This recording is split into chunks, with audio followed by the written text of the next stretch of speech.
మిత్రులందరికీ స్వాగతం. మాఘ పురాణంలో 29వ అధ్యాయం మృగశృంగుని కథ. వశిష్ఠ మహర్షి దిలీపునితో ఇట్లనెను: దిలీప మహారాజా వినుము. పూర్వము కుత్సుడను పేరుగల బ్రాహ్మణుడు కలడు. అతడు కర్దమముని కుమార్తెను వివాహమాడెను. వారికొక కుమారుడు కలిగెను. ఆ కుమారుడు విద్యావంతుడై దేశాటనము చేయదలచి తల్లిదండ్రుల అనుమతి అంది ఇంటి నుండి బయలుదేరెను.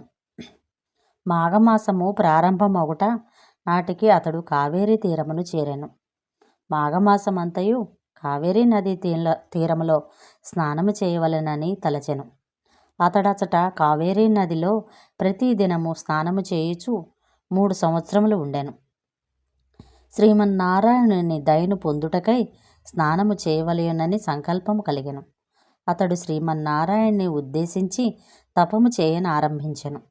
కుత్సుని పుత్రుడగుటచే కౌత్సుడై తపమాచరించుచుండగా లేళ్లు కొమ్ములతో రాపిడి పెట్టినను కదలకపోవుటచే వానిని మృగశృంగుడను పేరు వచ్చెను.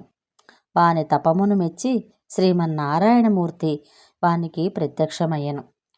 మృగశృంగుడు శ్రీహరిని చూచి ఆనందపరవశుడై పెక్కురీతులా స్తుతించెను. శ్రీహరియు వాని తపమునకు స్తుతులను మెచ్చి ఇట్లనెను: నాయనా, నీవు అనేక పర్యాయములు మాఘస్నానమును విడువక చేసి అఖండమైన పుణ్యమును నా ప్రేమను సాధించితివి.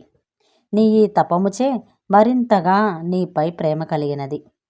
వరమును కోరుకొమ్మనెను. మృగశృంగుడు: స్వామి, నీ దివ్య దర్శనమును కలిగించినందులకు కృతజ్ఞుడను. ఇట్టి నీ అనుగ్రహము పొందిన తరువాత నాకు మరే విధమైన కోరికయు కలుగుటలేదు. కావున ఈ ప్రదేశమున నీవు భక్తులకు దర్శనమిచ్చుచుండవలెనని కోరెను. శ్రీమన్నారాయణుడు వాని ప్రార్థనను అంగీకరించి అంతర్ధానము పొందెను. కౌత్సుడు ఇంటికి తిరిగి వచ్చెను. వాని తల్లిదండ్రులు వానికి వివాహం చేయదలచిరి. కౌత్సుడును వారి అభిప్రాయమును అంగీకరించెను. అనుకూలతవతి యువతి భార్యగల లభించినచో గృహస్థ ధర్మముకు చక్కగా పాటించి ధర్మార్థ కామ మోక్షములను పురుషార్థములను 4 సాధింపవచ్చును. ఇందువలన కన్యను పరిశీలించి వివాహమాడవలెనని భార్యకు ఉండవలసిన లక్షణములను వారికి వివరించెను. వారును అతని ఆలోచనను మెచ్చిరి. భోగాపురమున సదాచారుడును ఉత్తమ బ్రాహ్మణుడు నివసించుచుండెను. వానికొక కుమార్తె గలదు. ఆమె పేరు సుశీల. ఆమె పేరుకు తగిన ఉత్తమురాలు, గుణవంతురాలు.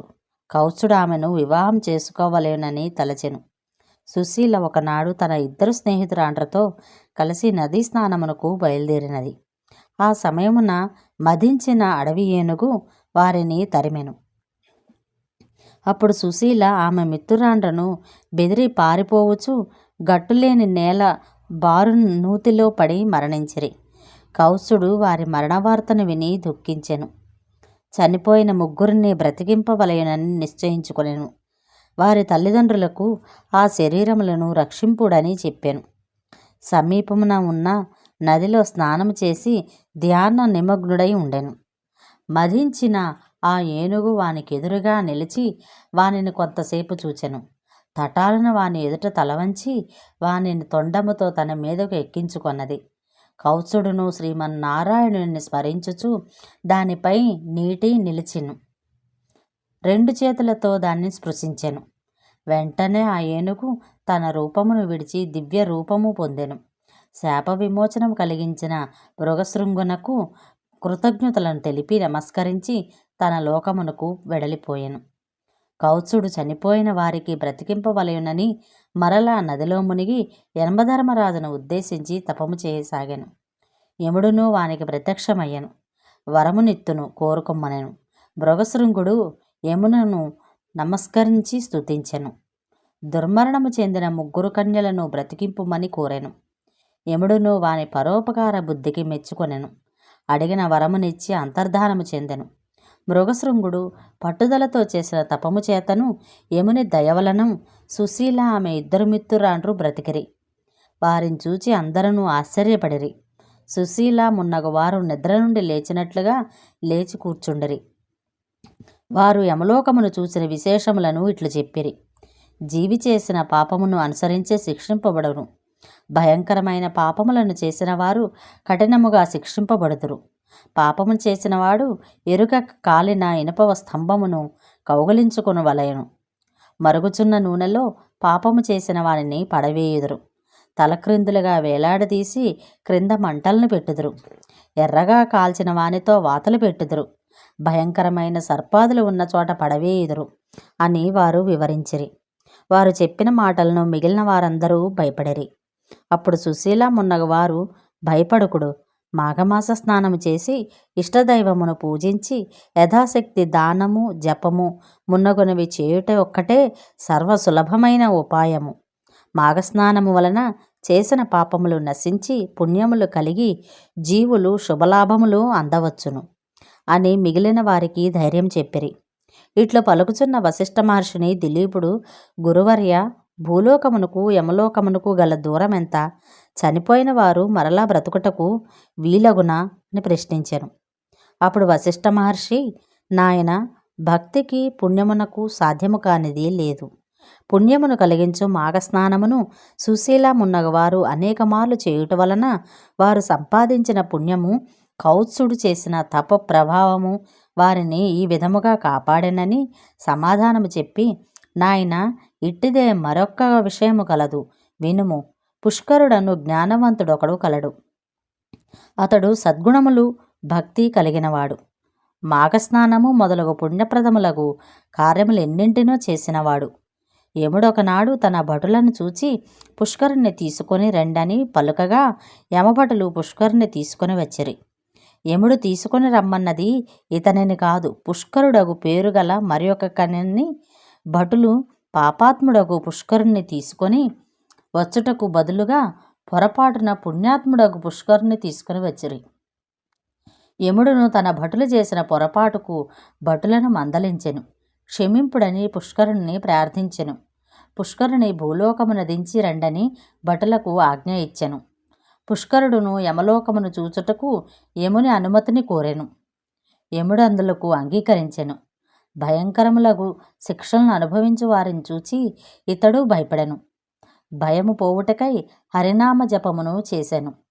ఇట్టి భజనను వినుటచే పాపాత్ముల పాపములు తగ్గి వారి శిక్షలను తగ్గసాగినవి. పుష్కరుడు నరకమును చూచుటచే మరింత జ్ఞానవంతుడయ్యెను. దిలీప, యమలోకమునకు పోయి వెనుకకు తిరిగి వచ్చిన వారింకను ఎందరో ఉన్నారు. వశిష్ఠ మహర్షి దిలీపునికి వివరించెను. మృగశృంగుని వివాహము.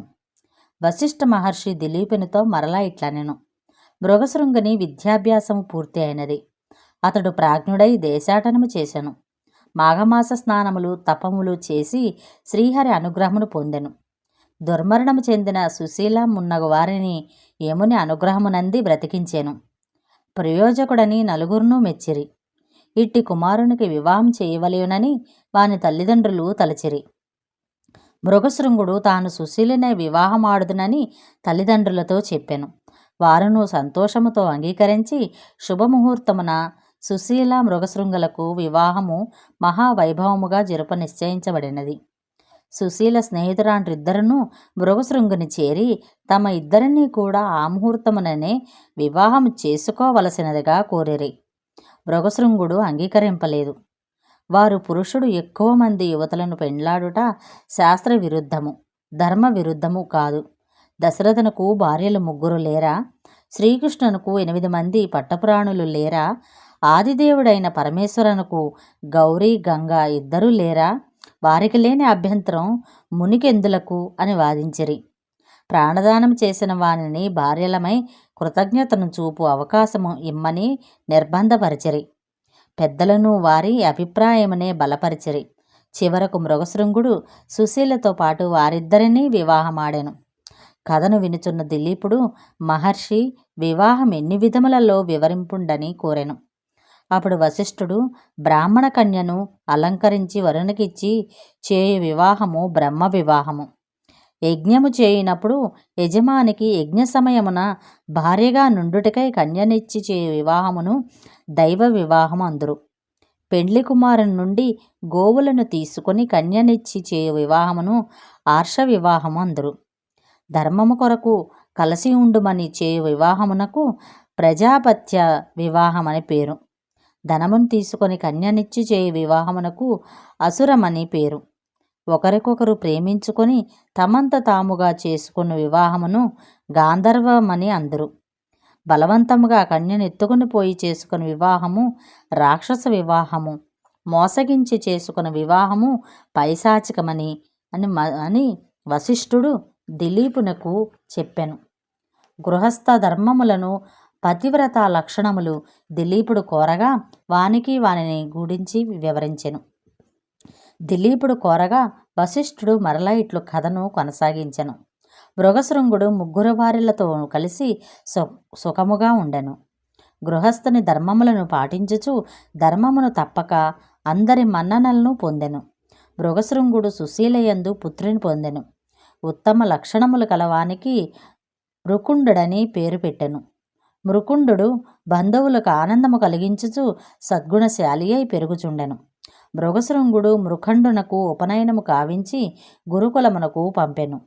మృకుండును శ్రద్ధాశక్తులతో వినయ విధేయతలతో తెలివితేటలతో గురుకులమును అందరికీ నిష్ఠుడై అందరిలోనూ అన్నింటా మిన్నయై విద్యలనన్నింటినీ నేర్చెను. మృగశృంగుడు ఉత్తమ లక్షణములు కల మరుద్వతి అను కన్యతో వానికి వివాహము కావించెను. మృగశృంగుని మిగిలిన 2 భార్యలను పుత్రులను కనెరి. వారును మృకుండని వలె విద్యలను అగ్రహించి మృగశృంగుడు వారికిని వివాహములు చేసెను. ఇన్ని జరిగినను అతడు మాఘమాస స్నానములను మానలేదు. ఇష్టదేవతారార్చనను విడవలేదు. దానములను మానవ యథాశక్తిగా చేయుచుండెను. తన కుటుంబ సభ్యుల చేతను చేయించుండెను. మాఘమాస స్నాన మహిమ వలన సర్వ సౌఖ్యములను సర్వలాభములను పొందెను. మనుమలను కూడా పొందెను. ఈ విధముగా ఉన్న తన వృద్ధికి సంతృప్తి నంది గృహమును విడిచి తపోవనముకు పోయి తపమాచరించి విష్ణు సాన్నిధ్యము పొందెను.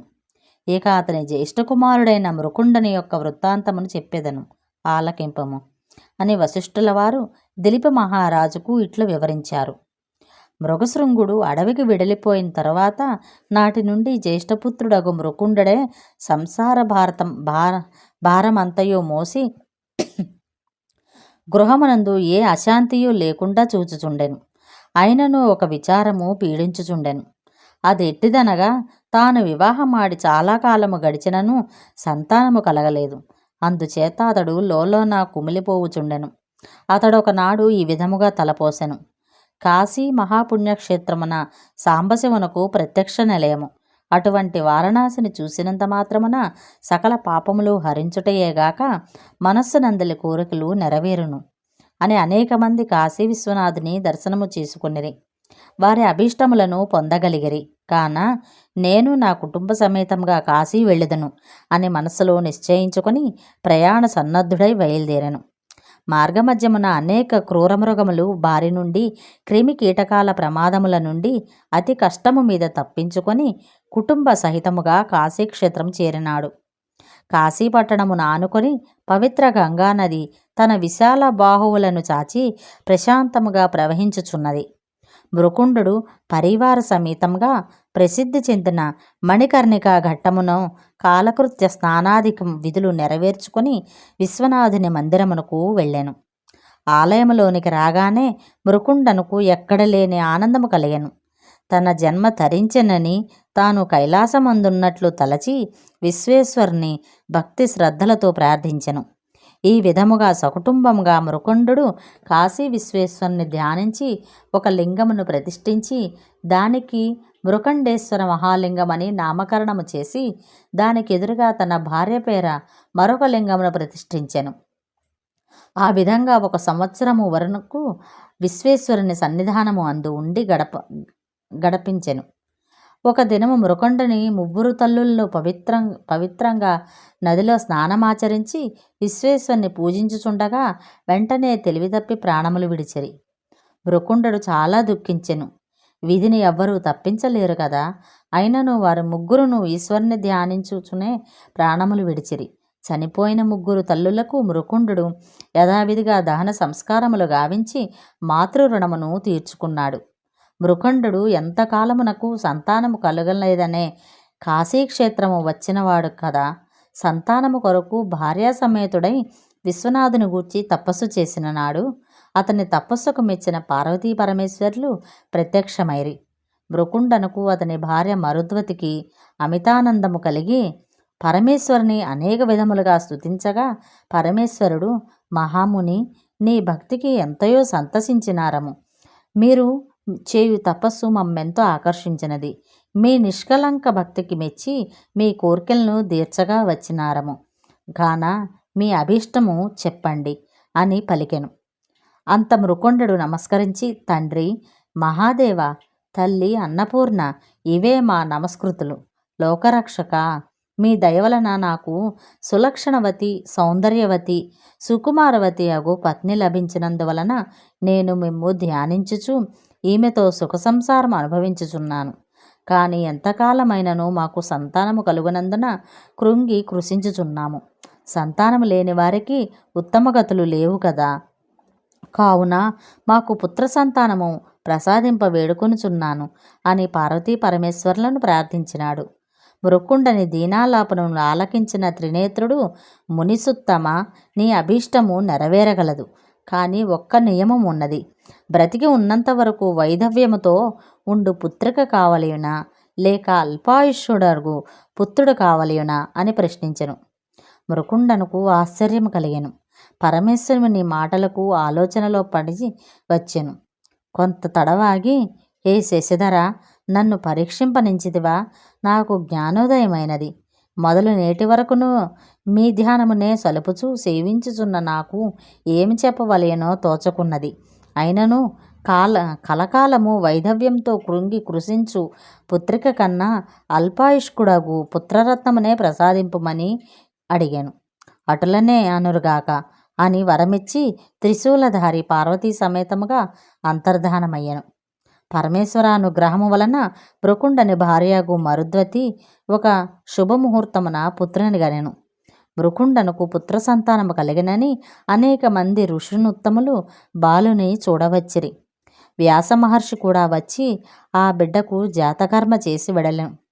ఓ దిలీప మహారాజా, పరమపూజ్యుడు ఋషి సుత్తముడను అగు మృకుండు పరమేశ్వరుని మెప్పించి వారి దయకు పాత్రుడై పుణ్యమును బడసిన ఈ పుత్రుడే పరమ భాగవోత్తముడగు మార్కండేయుడు.